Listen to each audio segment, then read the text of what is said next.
जय हिंद, वंदे मातरम, जय संविधान। दोस्तों, कल का दिन मेरे जीवन का एक उथल-पुथल भरा हुआ दिन रहा, खुशियों से भी भरा रहा, कुछ तनाव, कुछ परेशानी भी हुई। सबसे पहले खुशी इस बात की हुई कि मुझे परसों रात को 11:30 बजे के आसपास मेरे कुछ सम्मानित कार्यकर्ताओं से एक सूचना मिली कि नागपुर के अंदर में जयताड़ा के पास में कोई एक जगह है, मंगल मूर्ति चौक झोपड़पट्टी में एक नाबालिग बच्ची की ज़बरदस्ती शादी करवाई जा रही। उसकी इच्छा के विरुद्ध। उस लड़की की उम्र मात्र 14 साल है। पालेकर परिवार की बेटी है। मैं नाम नहीं बता सकता उस बिटिया का। तो और वो परिवार शायद कुछ आपराधिक घटनाओं में भी लिप्त है। वो बेटी के पिता की मृत्यु हो चुकी। माँ और मामी ये रिश्ता लगवा रहे पैसा लेके। टोली जहाँ कुछ अवैध काम होते हैं, वहाँ का कोई लड़का 21-22 साल का। कोई मदद करने को तैयार नहीं था, इस आवाज़ को उठाने को तैयार नहीं था, क्योंकि जो पृष्ठभूमि है लड़की के परिवार की, उस वजह से। तो मैंने कोशिश की कि भाई मैं उस बच्ची को बचाऊं। सबसे पहले तो वो बच्ची को बचा लिया गया, उसका रेस्क्यू हो गया है। वो बच्ची अभी सरकार की, पुलिस की और समाज कल्याण विभाग, बाल विकास कल्याण विभाग के अंडर में है लड़की।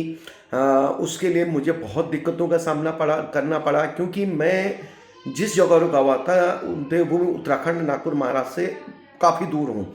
और उस जगह पे कुछ निहंगों ने एक गुरुद्वारे के ऊपर में कब्जा कर रखा था। एक सेवादार को बंधक बना के अपने कुछ मांगों को लेके, उनके परंपरागत जो अस्त्र शस्त्र होते हैं, इसलिए यहाँ पे धारा 162 लागू थी। फ़ोन नहीं लग रहे थे, नेट बंद था। मैं रात भर बहुत ट्राई करता रहा, बहुत संपर्क किया। तो बहुत कई जतन से, बहुत कोशिशों से सबसे पहले मैंने संपर्क किया माननीय सीएमओ उत्तराखंड सरकार को। वहाँ से मैंने ये मांग की कि मेरे को ऑपरेटर सेवाओं द्वारा नागपुर महाराष्ट्र में संपर्क करवाया जाए। तो उन लोगों ने मेरी ये मदद की। सबसे पहले मैंने माननीय जो ये होती हैं चाइल्ड लाइन कंट्रोल रूम, वहाँ पे मैंने डायरेक्ट ऑपरेटर सेवा, मतलब उत्तराखंड सरकार के कुछ शासकीय अधिकारियों के माध्यम से वहाँ पे मैंने संपर्क किया, इस घटना की जानकारी दी। उसके बाद मैंने police commissioner doctor Ravindra Kumar Singhal साहब है, माननीय डीसीपी शशिकांत सातव साहब है, माननीय राहुल सर हैं डीसीपी, और ऐसे बहुत लोगों को मैंने संपर्क किया। मेरे कार्यकर्ताओं से निरंतर मैं संपर्क में रहा, उनको बोलता रहा कि आप सिर्फ वहाँ पे पूरी जानकारी जुटाते रहो और सावधानी रखो। शादी सुबह 11 बजे होनी थी, लेकिन लड़की की मामी ने और लड़की की माँ ने उस शादी को शाम को 4 बजे पोस्टपोन कर दिया, सावधानी पूर्वक। पत्रिका भी नहीं छापी गई थी। और इससे पूर्व में उस लड़की की बड़ी बहन की शादी पैसा दे लेके कम उम्र में ही की गई थी। नाबालिग बच्ची की शादी की गई थी, बड़ी बहन की भी। जैसे ही मैंने माननीय सीपी साहब, कई आईपीएस अधिकारियों से, जिन से मैंने यहाँ की सरकार के माध्यम से, ऑपरेटरों के माध्यम से संपर्क किया, मैसेज डाले, तो तुरंत लड़की का रेस्क्यू किया गया। मुझे खबर दी गई कि रतुड़ी सर, बच्ची को बचा लिया गया है, बच्ची को हमारी कस्टडी में ले लिया गया है। तो मुझे बड़ी खुशी मिली, बड़ी मतलब मन को सुकून मिला कि चलो, नागपुर से इतनी दूर रह के भी मैं अपनी समाज सेवा से पीछे नहीं रहा।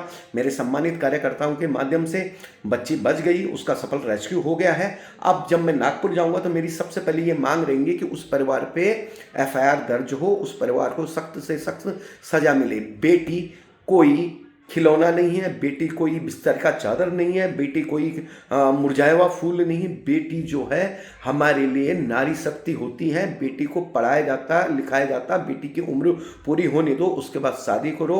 आप लोग परिवार के लोग हैं, ये आपकी जिम्मेदारी कि बेटी की पूरी तरह पढ़ाई हो, परवरिश हो, और बेटी की उसके बाद शादी हो। नाबालिग उम्र में जो शादी की इन लोगों ने कुकृत्य किया, उसे सजा मिले। इसलिए मैं माननीय उच्चतम न्यायालय में भी मैं एक पिटीशन फाइल करूंगा। मैं मानसिक रूप से काफ़ी थका हुआ, तो परसों रात से लगातार मैं सो नहीं पाया। रात को 2:30-3 बजे तक मैं जागा। मैंने बहुत कोशिशों से संपर्क किया, कहीं कॉल लगते थे, कभी नहीं लगते थे।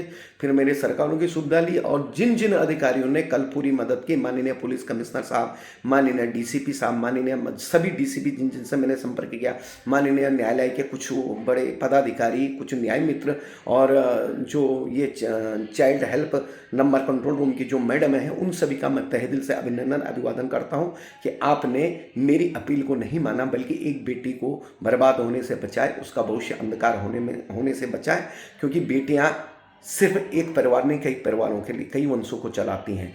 और आज की जो होने वाली बेटी वो कल की माँ होती है, और बेटी हमेशा बहुत बड़ा श्रेष्ठ धन होता है, वो एक शक्ति होती है, और उसको बचाओ। हर कोई अपनी जिम्मेदारी निभाओ। अगर कहीं ऐसी घटना होती है तो कोशिश करें, डरे नहीं, संवैधानिक तरीके से आप बेटियों को बचाने का काम करें। जय हिंद, वंदे मातरम, जय संविधान। और उस पीड़ा और तकलीफ तो है कि जिस एरिया में मैं रुका हूँ वहाँ पे अभी कर्फ्यू तो बंद हो गया है, लेकिन अभी भी बहुत सारी समस्याएं हैं, और मैं बहुत जल्द नागपुर आके उस बेटी के परिवार पे कठोर कार्रवाई करने की मांग करूंगा। और मेरे उन सम्मानित कार्यकर्ताओं को भी तहे दिल से अभिनंदन अभिवादन है, जिन्होंने बिना डरे, बिना थके लगातार रात भर मेरे से संपर्क करते रहे, और जिस कारण मैं उस बिटिया को बचाने में सफल रहा। फिर से जय हिंद, वंदे मातरम, जय संविधान।